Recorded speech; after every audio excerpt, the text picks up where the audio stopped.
Hi friends, அனைவரும் வணக்கம்.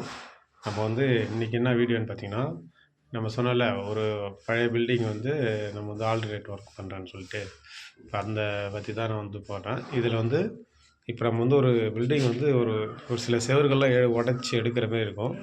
அது எப்படி உடைக்கணும், அது எப்படி உடைச்சா நம்மளுக்கு சேஃப்டின்றது தான். பில்டிங்கையும் வீக் ஆகாமல் நம்ம உடைக்கிறவங்களுக்கும் சேஃப்டியாக உடைக்கிறதுக்கு எப்படி உடைக்கணும் தான் அந்த வீடியோவில் பார்ப்போம். வாங்க வீடியோக்குள்ளே போகலாம்.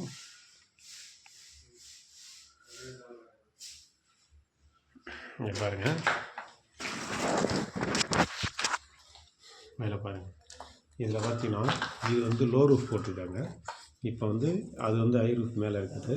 இந்த லோ ரூஃபில் இது வந்து ஒரு பாத்ரூமு, இது வந்து ஒரு பாத்ரூம். இந்த 2 பாத்ரூமும் இந்த இடத்துல நம்மளுக்கு தேவையில்லைன்னு சொல்லிட்டாங்க. இது வந்து நம்ம ஃபுல்லாகவே வந்து ஓப்பனாக ஆக்கி விட சொல்லியிருக்காங்க. இந்த இடத்துல வந்து ஒரு டைனிங் ஹால் போகிற மாரி பக்கத்தில் கிச்சன்லேருந்து இந்த செவத்தில் நம்ம வந்து ஒரு சர்வீஸ் பண்ணுற மாதிரி ஒரு வழி ஓப்பன் பண்ணி இது கிச்சனு. இந்த கிச்சன்லேருந்து நமக்கு வந்து இங்கே டைனிங் ஹால் வசம் கேட்டிருக்காங்க.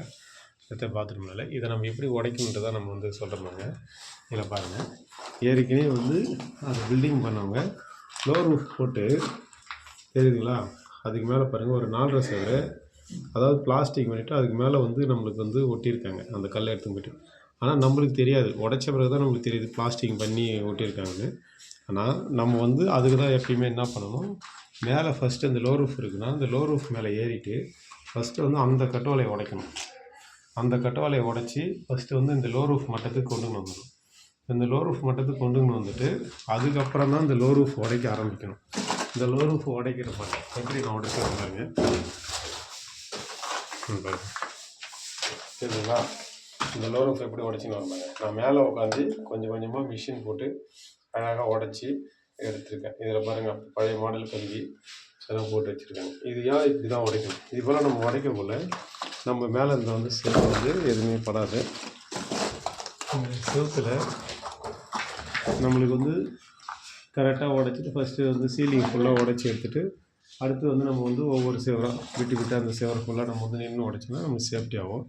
சில பேர் என்ன பண்ணுவாங்க, கீழே நம்ம வந்து உடச்சிட்டு அது தட்டி இறக்கலாம்ன்ட்டு உடைக்கக்குள்ள தான் என்ன பண்ணும், நம்மளுக்கு வந்து விபரீதமான ஏதோ ஒரு முயற்சி வந்துடும். அதனால் அது போல் வந்து நம்ம எப்பயுமே உடைக்கக்கூடாது. நம்ம வந்து இதை வந்து கரெக்டாக உடைக்கணும். பழைய வீடு செவரு உடைக்கிறது வந்து முக்கியம்.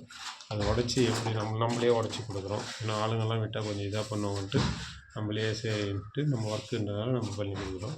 இது போல் தான் நீங்களும் வந்து இதுமாரி பழைய பில்டிங் உடைக்கணும்னா டாப்லேருந்து உடச்சின்னு வரணும். டாப்லேருந்து உடச்சி கீழே வந்து இது பண்ணிவிட்டு அதுக்கப்புறம் தான் நம்ம வரும். எப்போயுமே கீழே உடைக்கக்கூடாது. கீழே வந்து நம்ம உடச்சிங்கன்னா மேலே இருக்கிற செவரு பட்டுன்னு இறங்கிடும். இப்போ இது போல் ஒட்டியிருந்தாங்கன்னா நம்மளுக்கு தெரியாது. நம்ம சப்போஸ் கீழே உடச்சிருந்தோம் அந்த செவரு பட்டுன்னு சரலுன்னு கீழே இறங்கி நம்மளுக்கு வந்து ஏதாவது இன்சென்ட் ஆகும். எப்படியுமே இப்படி தான் உடைக்கணும். அதனால் நீங்களும் இது போல் பழைய பில்டிங் உடைக்கிறதுனா இது போல் பார்த்து சேஃப்டியாக நல்லா ஒரு கேர்ஃபுல்லாக பார்த்து உடைங்க. வீடியோ பிடிச்சிருந்தா லைக் பண்ணுங்கள், ஷேர் பண்ணுங்கள், கமெண்ட் பண்ணுங்கள். நெக்ஸ்ட்டு வீடியோவில் போகணும். நம்ம சேனலில் புது பில்டிங் பழைய பில்டிங்கு இப்படிலாம் நம்ம சேஃப்டியாகவும் பண்ணணும், வேலையை நல்லா ஒர்க்காக பண்ணணும், நல்லா தரமாகவும் பண்ணணும், குவாலிட்டியாகவும் பண்ணணும். காஸ்ட்டு நம்ம எல்லாத்தையும் பார்த்து செய்யணும். அதை பார்த்துட்டு இப்படி ஒர்க் பண்ணதான் அந்த வீடியோவில் போகிறோம். நெக்ஸ்ட் வீடியோவில் பார்ப்போம். பாய்.